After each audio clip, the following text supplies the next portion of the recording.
সুলতান সুলেমানের সবচেয়ে গ্র্যান্ড মস্ক যেটা বলেন, জাতীয় মসজিদ, সেই মসজিদে একজন ইমাম নিয়োগ হবেন। তো ইমাম নিয়োগের জন্য এটা 1559-60 সালের কথা, একটা বিজ্ঞাপন দেওয়া হয়েছে। যারা তরুণ ওলামায়ে কেরাম এখানে আছেন তারা মিলায়া পড়বেন আর কি, আর যারা আকাবের আছেন, মুরব্বীরা আছেন, আপনারা ভাববেন যে আপনারা আসলে কি পড়াচ্ছেন। মুহাসাবা খুব জরুরি আমাদের নিজেদের জন্য।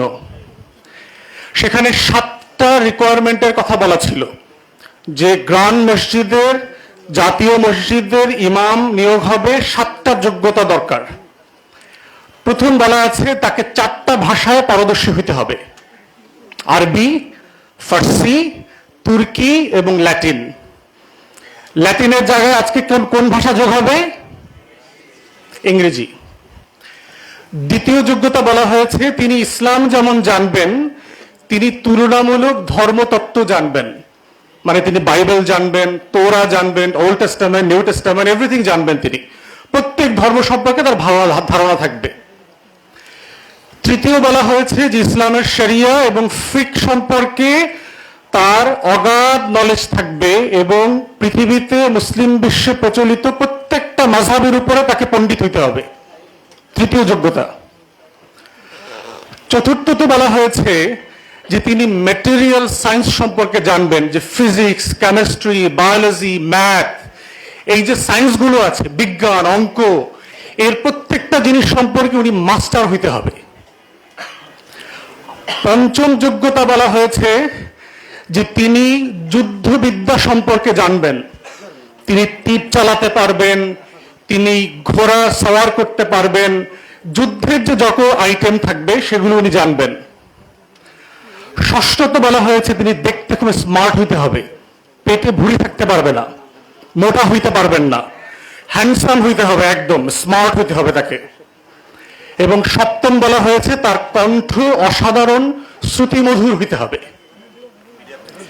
এই হলো তার 7টা যোগ্যতা।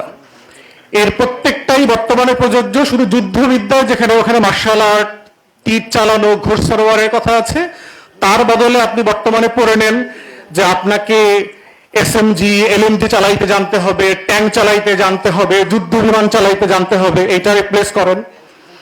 আর হচ্ছে ভাষার যেটা, এখন তরুণ ওলামায়ে কেরাম যারা আছেন তারা আজকে বাসায় গিয়ে আয়নাতে দেখে চিন্তা করবেন, এই বিজ্ঞাপনটা যদি 2024 সালে দেওয়া হয় আপনারা একজনও আবেদন করতে পারবেন কিনা।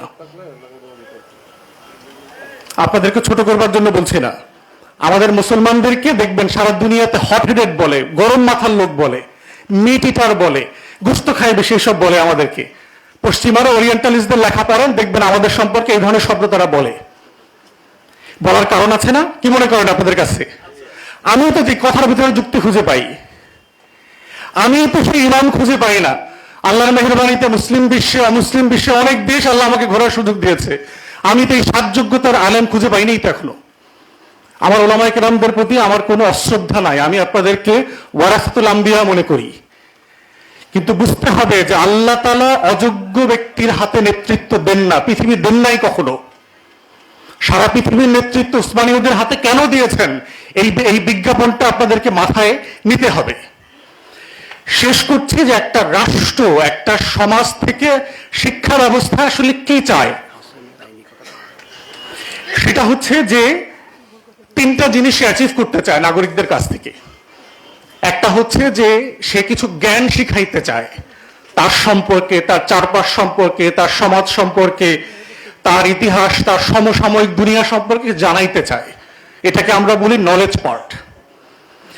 দ্বিতীয়ত হচ্ছে একটা স্কিল পার্ট আছে, যে আমি কিছু কাজ জানি, আমি যে স্কুলে, কলেজে, মাদ্রাসায় পড়ছি, আমি নাপিতের কাজ জানি, আমি মিস্ত্রির কাজ জানি, আমি আইন পেশা জানি, আমি মসজিদ কমিটি ম্যানেজমেন্ট জানি, আমি কোনো না কোনো কাজ জানি, 4টা-5টা কাজ জানি, এটাকে বলে স্কিল পার্ট।